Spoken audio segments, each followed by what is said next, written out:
Morning, everyone. My name is Andrew Boutros, and I'm the United States Attorney for the Northern District of Illinois. I was honored to be appointed to the position in April by the person I have the honor to introduce today, Attorney General Pam Bondi, who's standing right behind me. My appointment has since been approved by the U.S. District Court here in Chicago, and so I am now the permanent U.S. Attorney here in the district. Under my leadership as the U.S. Attorney, our office has been very busy, actively prosecuting serious federal cases that are priorities for the department.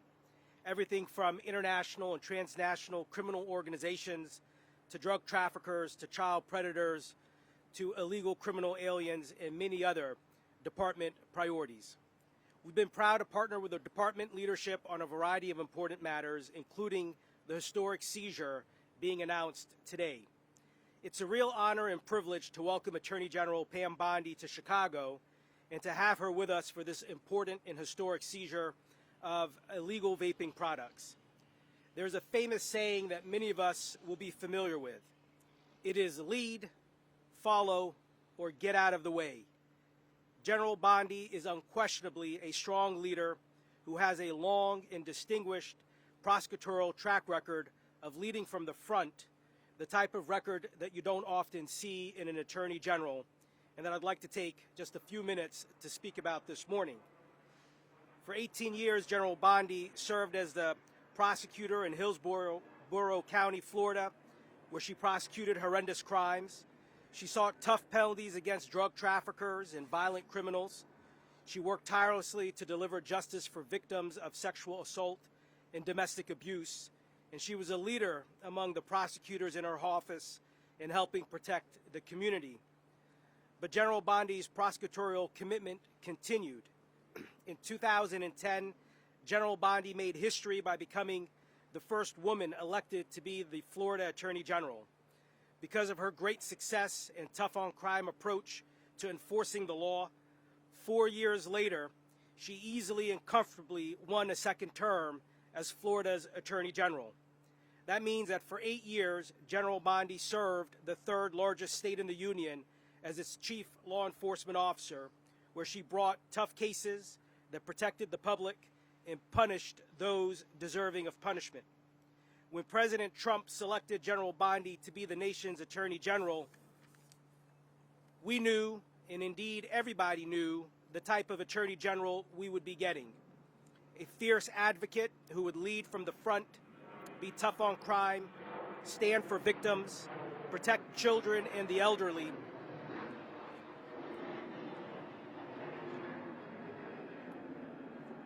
and tackle head-on some of the worst scourges that have plagued our society, whether that be drugs, violence, illegal immigration, terrorism, fraud, or discrimination. And General Bondi has delivered in all of those areas and many, many more. It is a privilege to be here with General Bondi and to introduce her as she speaks on today's historic seizure. General Bondi, thank you for your strong leadership and for having the backs of your U.S. attorneys, as well as the thousands of other federal, state, and local law enforcement partners and prosecutors who work hard every day to make America safe.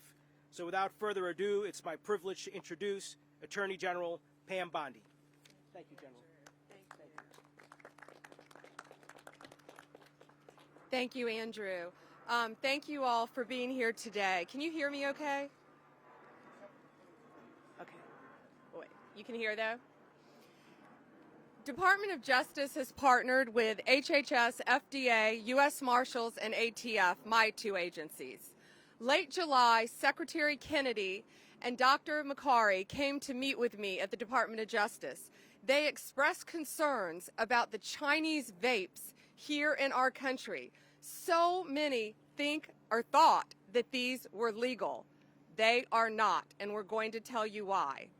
Earlier today, pursuant to search warrants issued by federal courts, U.S. Marshals began seizing hundreds of thousands of units of illicit vaping products at locations across the United States, including here at Midwest Goods in this suburb of Chicago.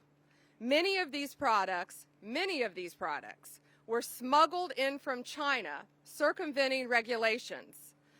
They often contain undisclosed or untested chemicals which fail to meet FDA safety standards.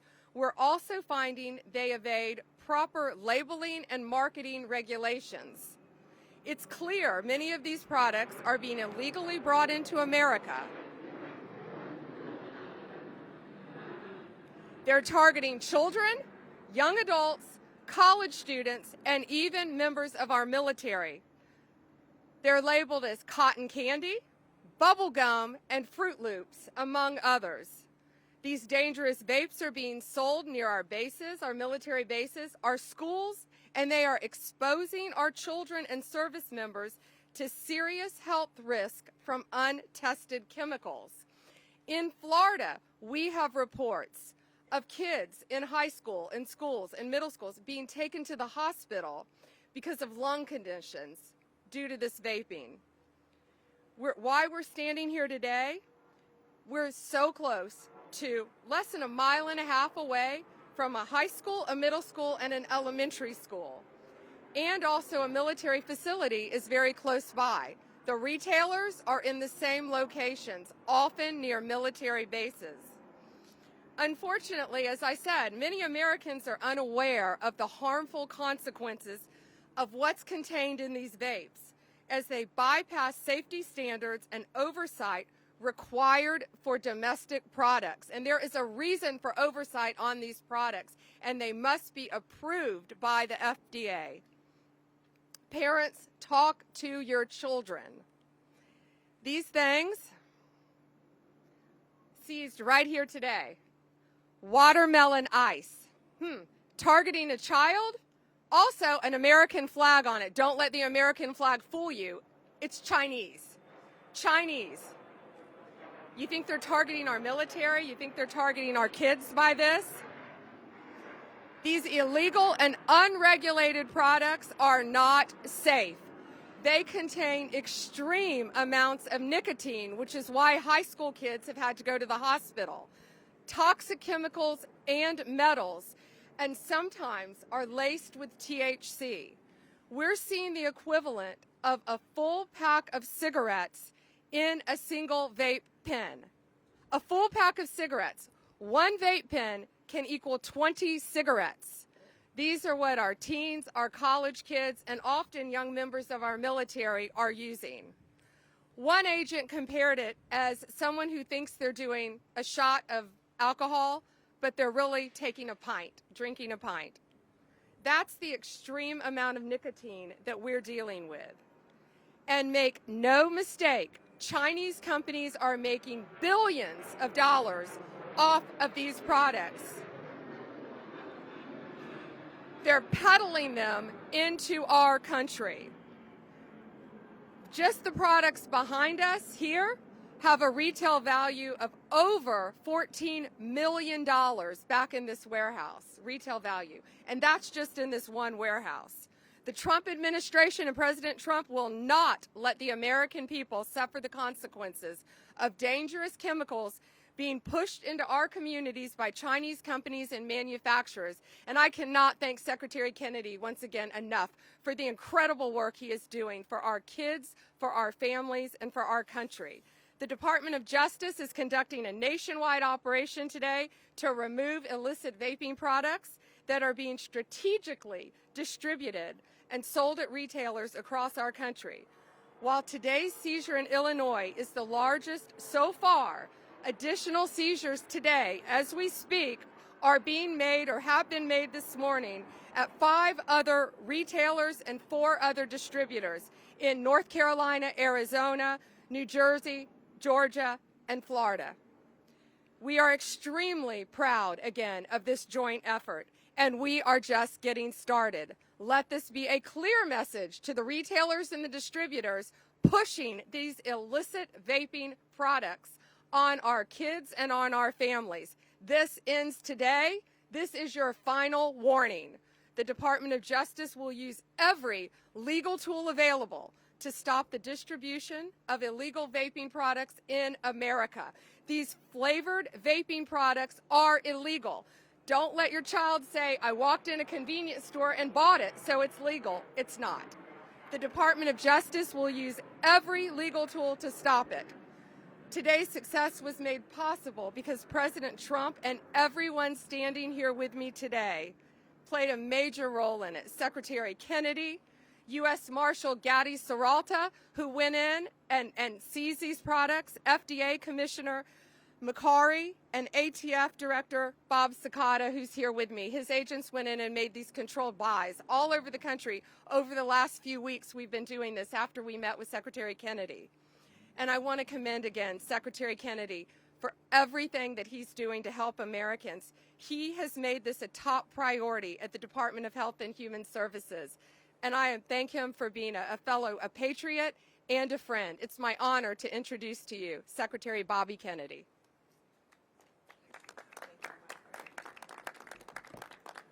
Thank you, General Bondi. And I also want to thank Marty McCary, who's the head of FDA, and Gadi Saralta.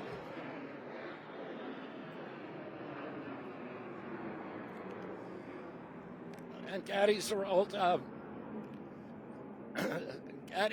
at the U.S. Marshals, and U.S. Attorney Boudreaux, and all the people at ATF, at the Marshals Service, at FDA, who participated in this raid. During the Biden administration slow-walked approvals of U.S.-made vapes. Those companies were behaving responsibly. They were sharing consumer information. They were putting appropriate labels. They weren't using bubble gum and candy-coated flavors and these vivid colors to attract kids. And they were including chips in all their products to deter young people from using them. Because of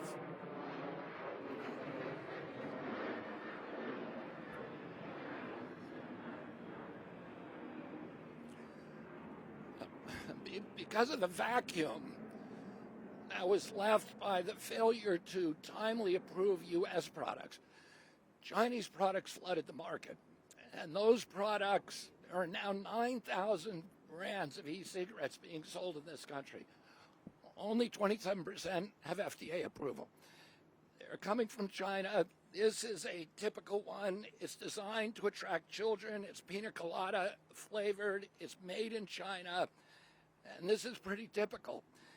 And these include all kinds of contaminants, including formaldehyde and THC and things that we don't know about because there's been no FDA approval. These products are illegal in China. So the Chinese government, the CCP, will not allow this. You will go to jail and worse in China if you try to sell this to Chinese citizens. They're making products there that they believe are so dangerous they can't sell to their own citizens, and they're dumping them here in our country. And the Chinese are getting richer while our children get sicker. And we're putting an end to that between August 1st and August 14th in partnership with the ATF. FDA did purchases at distributors in 5 different states, in Illinois, New Jersey, North Carolina, Arizona, and we did more in California and Florida. With ATF actually went to 14 different retailers. Our agency went to 5 different distributors. And the result is today we are doing raids, these kind of operations across the country to confiscate the vapes. Today, these gentlemen from ATF and FDA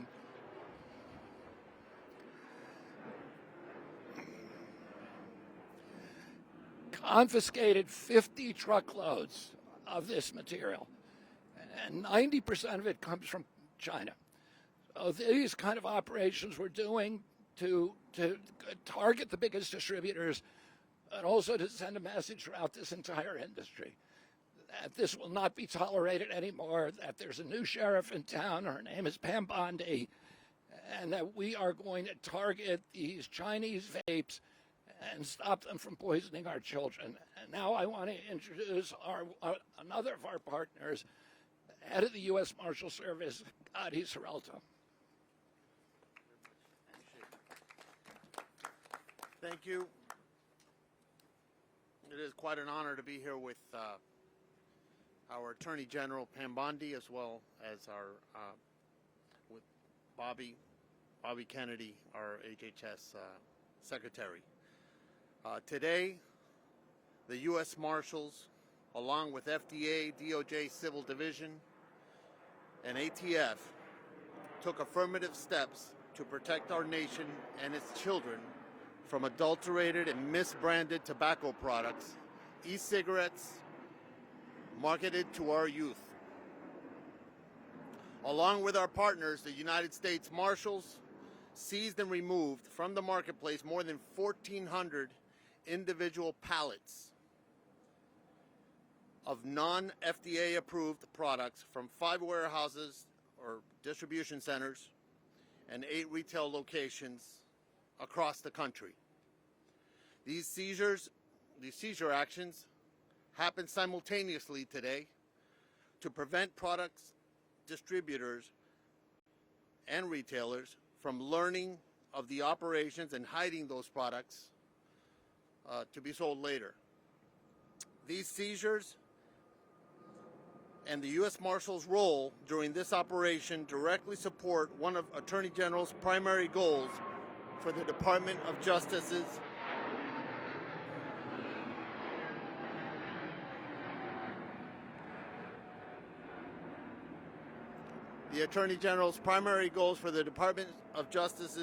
asset forfeiture program, which is to punish and deter criminal activity by depriving criminals of property used or acquired through illegal activities. This operation is a great example of how the United States Marshal Service and its partners are joining forces to protect the youth in America. Now, we have the pleasure of introducing the Commissioner Marty McCary from FDA. Great. Thank you, and thank you, Attorney General Bondi, Secretary Kennedy, my other colleagues here.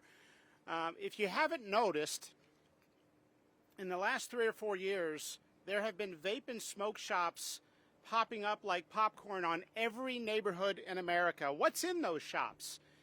Well, right here you have it. Up to 85% of the vape products in those stores are illegal. They're banned in China, where many of them are made. And we have been asleep at the wheel. And so when we did an assessment under the jurisdiction of the FDA on under our tobacco center, I realized that we walked into a mess. And I called Secretary Kennedy, and he quickly convened Attorney General Bondi and others. And we realized we walked into a mess. This was basically off the radar. Today marks the most significant confiscation of illegal vape products in FDA history. And I'm proud to be here. We need to send a message that we cannot allow this epidemic of childhood vaping to go on without us recognizing what's going on. We have to educate houses of worships and school districts, parents, teachers. We need everybody's help. We need to understand what's going on. You know, I'm a physician, and when the opioid epidemic was starting to move, when we were starting to see people come in with an overdose from a prescription opioid, we started talking as a medical community. But the groupthink set in. Doctors and their organizations said there's no risk of addiction. For 15 years, we were asleep at the wheel. Some doctors tried to wave the flag and say, hey, we have a major crisis. But nobody paid attention to them. The establishment locked arms, ignored it, not because they were malicious, they just had groupthink. They missed a giant epidemic that was brewing in the United States. Medical conferences were in on it. As a researcher, if you studied the opioid epidemic, you got very little funding or academic promotion. The journals were in on it. The New England Journal of Medicine said that perhaps one person was addicted out of 30,000 plus people that took a prescription opioid. Well, they were all wrong, and they woke up way too late. Well, the broken CDC that we inherited under the Biden administration had a study that is still highly cited that says that roughly 5% of young people are using vaping products. The methodology is flawed, it recently changed, and it is out of touch with what's going on among American youth. Walk into a high school in America and listen to the teachers, listen to the parents, listen to the students, ask the students. We have to listen. What percent of your other high school students are using or addicted to one of these vape products, often an illegal product with one of these fruity flavors? By the way, there is no FDA-approved fruity flavor vape product. There's no FDA-approved video game vape product. We have to listen. Now, ask doctors, and they'll tell you, as I have, they don't know. They don't know how many people are using these on a regular basis in high schools. When I talk to parents and teachers and kids in high schools, I'm hearing 20%, 40% of the kids in high school, 50% of the kids in high school. This is an epidemic that we have yet to fully understand. So we need to pay attention. In this Chicago area, there are approximately 194 Starbucks. There's approximately 102 McDonald's. There's approximately 194 Starbucks in the Chicago area and approximately 102 McDonald's. There are over 1,200 vape and smoke shop and other retailers selling vaping products. We have to wake up, and we're doing everything we can at HHS to create funding around understanding what's going on. You know, we talk a lot about how to address addiction in the United States. The best way to address addiction is to stop young people from getting addicted. Thank you. I'm going to introduce Deputy Director Skata. Good morning, everyone. Thank you for having me here today. We're honored to be part of this event here. ATF and our partners with the United States Marshals, FDA, and HHS have been working on this for the last several months to put this operation together. From ATF's perspective, our jurisdiction is derived from the Prevent All Cigarette Trafficking Act, the PACT Act, which also covers the vaping products. As you've heard today, this is just the start of our activities to prevent this from infiltrating our communities further than it already has. ATF has the full authority to inspect locations that deliver and sell vape products around the country. These operations will continue moving forward unannounced throughout our communities. We will continue to work with our partners that are standing behind me. ATF will focus all their efforts on the supply and the flow of currency that's actually making its way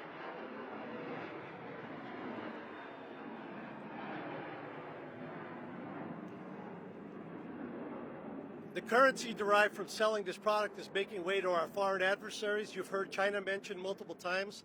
That's one of the primary receivers of the currency, but the currency is also being received by cartels operating inside the United States that are based in Mexico and in other countries abroad, in addition to our own criminal organizations that operate here domestically. We will solve this threat by continually working together as the team that you see here today and others that will join us in the future. Collaboration between this partnership, the communities that we work with, and educating our parents and the students in the schools around our country to prevent this from getting worse than it already is. Thank you very much for having me here today. I appreciate the partnership. Come on up, Bobby. Questions? Go ahead. We'll go this way. Go ahead.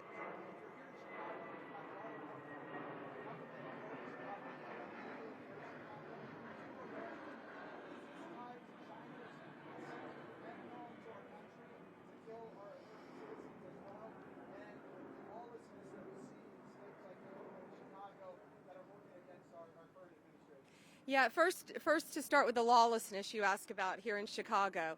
It has the highest murder rate in the nation's capital here in Chicago and an incredibly high number of unsolved violent felonies. I believe only 16% have been solved this year. So, yeah, Chicago is very violent. We're here in a suburb of Chicago today. But, you know, we have a government here that does not want to cooperate with President Trump, and he wants to come in here and he wants to help this city. He wants to clean up Chicago and its suburbs. You ask about this and fentanyl. Well, what we know is the Chinese business model. They bring this into our country, they distribute it, they get kids addicted, they add THC, and ultimately it could be laced with fentanyl. Thank goodness we haven't seen any fentanyl overdose deaths yet. That's why we're here today. That's why we're on the front end instead of the back end of this problem. To seize this, to stop it now before fentanyl is laced into these things. But it's actually a miracle that we haven't seen that yet, but we have seen THC at very high levels laced into that. Thank you. Go ahead. We'll go down. So right now, what we've done here is a seizure. We're in the very beginning steps. The FDA went in, as Dr. Makari told you, we went in, FDA, and they did inspections of businesses, of retailers. Then our ATF agents went in and did controlled buys all over the country. Since we met with Secretary Kennedy, we've started doing that, working hand in hand with our U.S. Marshals, who today are the ones who made these seizures. Thank you, Gadi Serralta, and thank you, Agent Sakata, for that. We started doing the seizures and seized all these products. Right now, we're in the initial stages. We don't know yet who knew what. We know they were selling these. We know they were distributing them.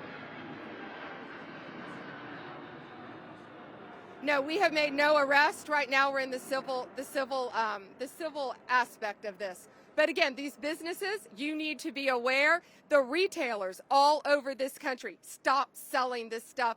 It's illegal. The only three flavors, Doctor, are the tobacco, the cinnamon, and the menthol that are legal. Go ahead. For parents that are watching this right now, what can they do if there's a vape shop in their neighborhood?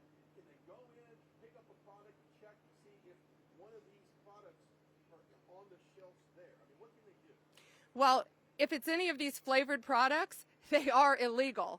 That's what we're trying to let parents know today. You can't have this stuff. The one I just showed you is illegal. All of these watermelon ice, pina colada, strawberry. That one looks like the candy juice heads. All these different, some of them have video games. You think that's targeting an adult? No, those are targeting kids. Those are targeting elementary and middle school kids. That's why we're on the front end of this, to shut it down before they start lacing it with other things as well. Alana, go ahead. Sure. On topic first.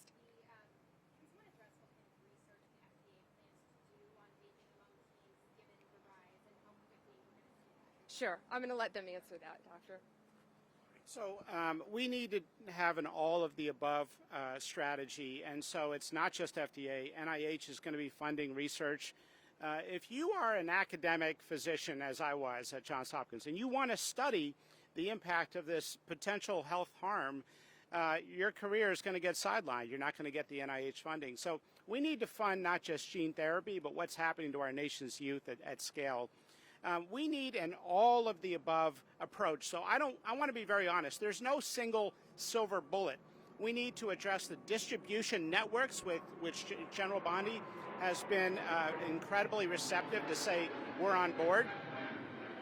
We need to educate people, and we need to also address something called port shopping. I'm not sure if you're familiar with port shopping, but what I learned when we all came into office is that the Chinese vapes were showing up at U.S. ports. The Customs and Border Protection were setting it aside for our FDA inspectors. We were saying, yes, this is an illegal product. We're going to refuse it. It was going right back on the ship and then going to another U.S. port. They were laughing at us in China. Our border was essentially entirely porous to these shipments. So we are ending port shopping. We are using an all-of-the-above approach.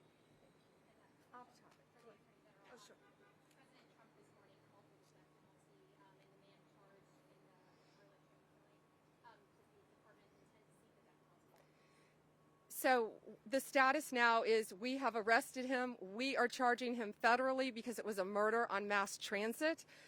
This young woman died a horrific, horrific death, as we all saw captured on video. It was horrible. The steps are we charge, then we indict, then legally we make the decision whether or not to seek the death penalty. That is certainly on the table once he is indicted for this horrific crime. Go ahead. Two questions. Sure. One on topic, one on Let's do on first. Okay. On topic, what do you attribute to the rise of vape across the U.S.? I'm going to give you my opinion, then I'd love Secretary Kennedy to jump in. I'm seeing it in Florida. We're all seeing kids walking down the street with this stuff, and I guarantee you their parents have no idea that this is a pack of cigarettes, the amount of nicotine in one of these. I was floored when I learned out how much nicotine is in these. And again, some of these are laced with THC. We don't know if these are yet. These were just seized. But many of them in the vape shops are. I think it's access. They're easy to get. They're marketing children, and parents think they're legal because you can walk in businesses on almost, every corner practically and buy these. We're all seeing vape shops all over the country. And if they're selling this stuff, if they're selling the fruity flavors that we talked about, it's illegal. I think it's access. It's easy to get, and it's awareness, and that's why we're on the front end of it, because parents need to know your kids can't be doing this. Kids need to know they can't be doing this. Military needs to know they can't be doing this. Do you have an update on the weaponization report? And also, I know that you have Ed Martin as special attorney looking into the double primary residencies that have been alleged of Letitia James, as well as the senator from California. Are you also requesting that other individuals who have this double primary residence, I know that there's the allegation that some of those are other cabinet officials of this administration, that they should also be prosecuted and investigated for the same allegation? I cannot comment on any pending investigation. Some people have, but it's not proper to comment whether there is or is not a pending investigation on any of that. Back to the weaponization, you may be asking about a memo. I issued a memo yesterday to parents because we've started school again. And parents have the right, unlike the last administration, parents have the right to go in a school board and feel free to talk to the school board, to speak at school board meetings about the education their children are getting, whether their children in elementary school are being forced to read books about transgender. They have the right to do that. We're going to look out for parents and their rights in the Trump administration. Next question.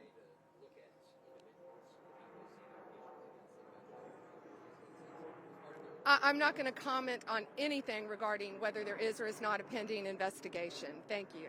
Next question. Okay. Sure.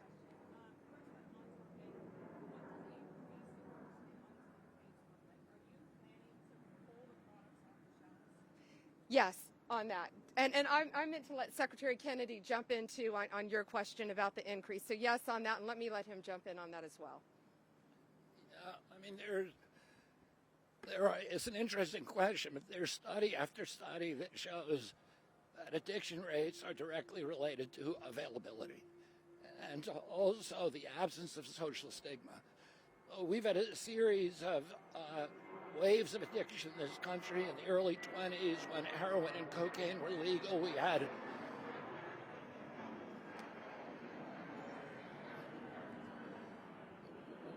had a wave of addiction. In the 1980s, we had the crack epidemic, which suddenly you could get cheap cocaine on every corner. It created a wave of addiction. The opioid crisis was created by the availability of oxycodone, the ready availability. There are historical examples. For example, at one point, 80% of the adult population of Iran was addicted to opioids because it was common, it was available. Today, almost 100%, according to some reports, of the adult population of Yemen is addicted to khat, which is an amphetamine-like plant. And so it's really, there is a direct lockstep correlation between the availability of an addictive product and the level of addiction throughout that society. And the complete absence of social stigma for this. Parents watch their kids sucking on these things. They assume they're okay. They don't understand the addictive nature of it. So there's no real stigma. And part of what we're doing right now is changing the moral milestones of this drug, to let people understand that this is a drug, that it is dangerous, and that it is illegal. And with the hope that we create those stigmas that will fortify our society against another wave of addiction. And you had it. I'm going to get you. You had an off topic, right? Go ahead. Sure.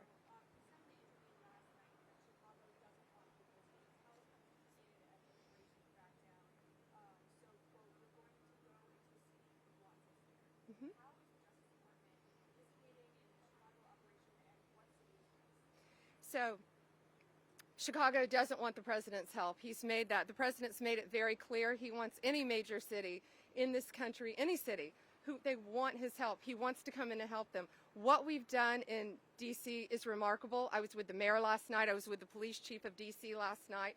We were all together. We're working hand in hand. All of my agencies, ATF, DEA, FBI, U.S. Marshals, working hand in hand with Park Police, with the Metro, with the transit authorities, with the National Guard, HHS, ICE, working hand in hand, and it's been a tremendous success. D.C. is a safe city again. It's going to be a beautiful city again. President Trump is working hard to do that. But the number of arrests, we've made over 2,000 arrests, taken hundreds of guns off the streets. I think we got 3 last night. I see the results every single morning. We got assaults last night, many arrests last night, still to be made, but we're making D.C. safe again every night. So yeah, the president wants cities to ask us. You're going to hear an announcement very soon where we're going next, but we want Chicago to ask us for the help, and they're not going to do that, we understand. Let me go to the next one. Go ahead.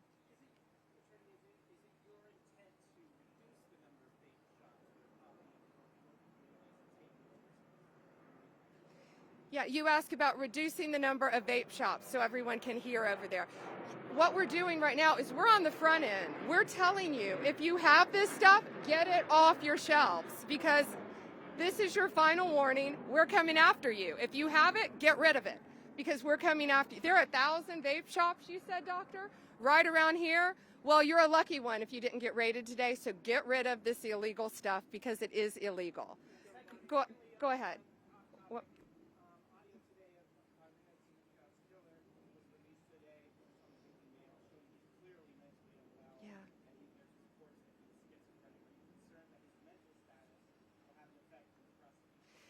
Yeah, being mentally ill and being competent to stand trial and sane are two very different things. I've prosecuted people many times who are mentally ill. But yeah, we'll look at all that, of course, when making all of the decisions regarding penalty phases. He had been arrested 14 times. The guy had been to prison, so clearly he was competent for robbery with a firearm, an assault with a firearm. He had committed multiple assaults. And then in July, he had made, I think, fake, false, multiple 911 calls.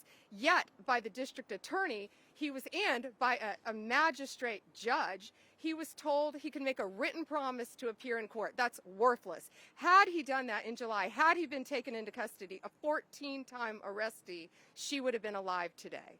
So, go ahead.